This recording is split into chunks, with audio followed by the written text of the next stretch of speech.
Yes, it's possible that you can choose your future and direct the course of your life as you run toward your dream.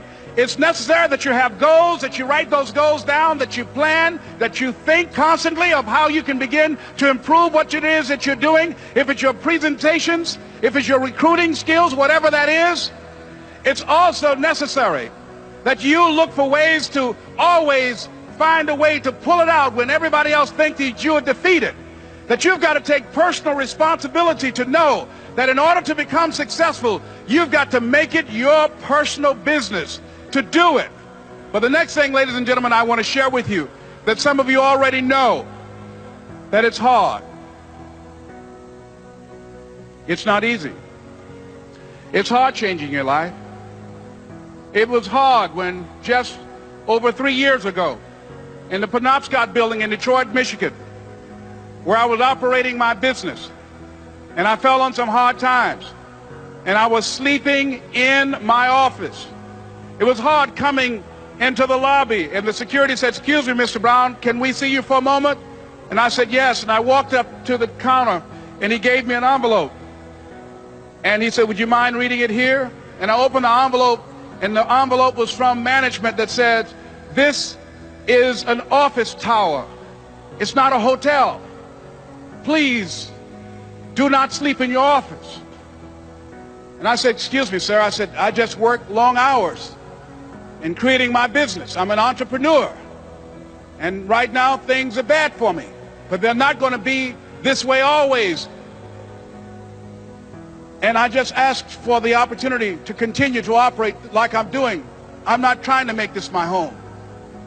And it was hard coming through the lobby. And sometimes they would laugh. There's a guy talking about becoming successful. And look at him. He's bathing in the bathroom upstairs on the 21st floor.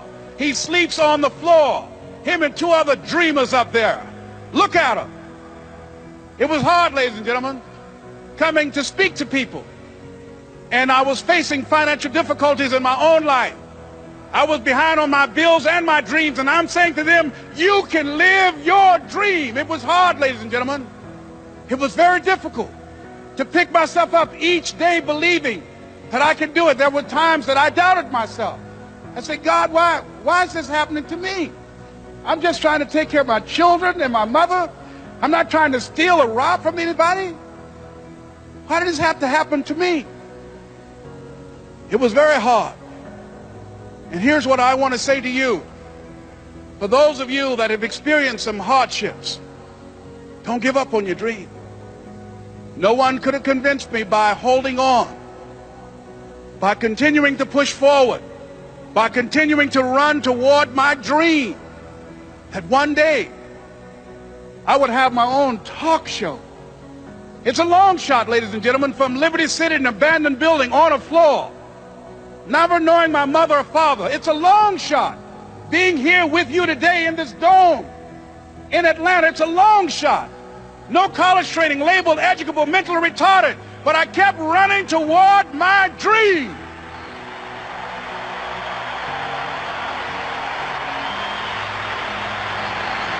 Don't stop.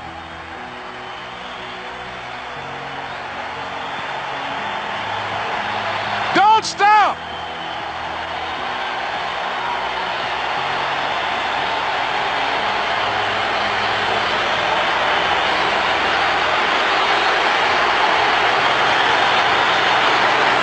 Don't stop running toward your dream.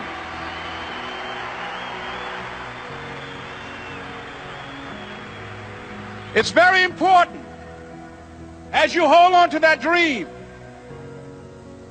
There are moments when you're going to doubt yourself. There are rough times that are going to come, but they have not come to stay. They have come to pass. It's very important for you to know that. Don't say, "I'm having a bad day." Say, "I'm having a character building day."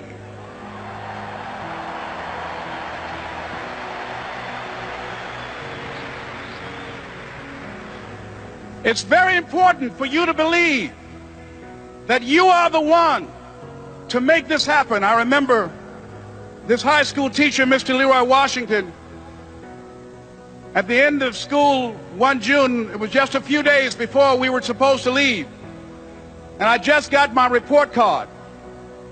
And it indicated that I'd failed history, and I'd failed English, and I would have to go to summer school.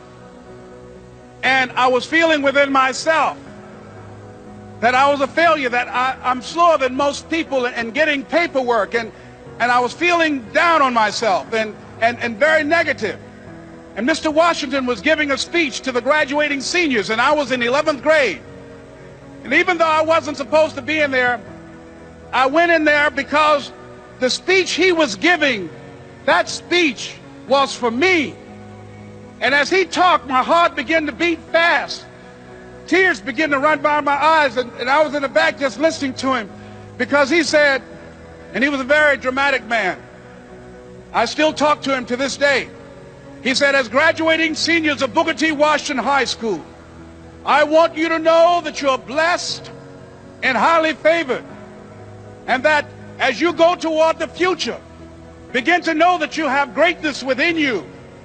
And if just one of you here begin to envision yourselves as being blessed and highly favored to reach your goals, if just one of you capture the essence of what that means, that you have greatness within you and a responsibility to manifest that greatness, that you can make your parents proud, you can make your school proud, you can touch millions of people's lives, and the world will never be the same again because you came this way.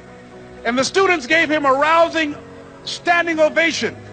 And as he left the auditorium, I ran down the steps and I caught him in the parking lot. I said, Mr. Washington? He said, yes. I said, do you remember me, sir?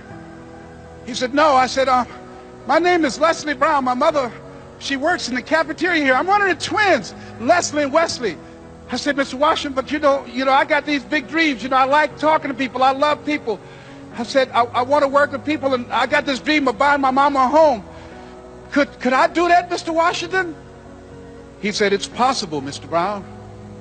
And as he walked away, I called him again. I said, Mr. Washington? He said, what do you want now? I said, I'm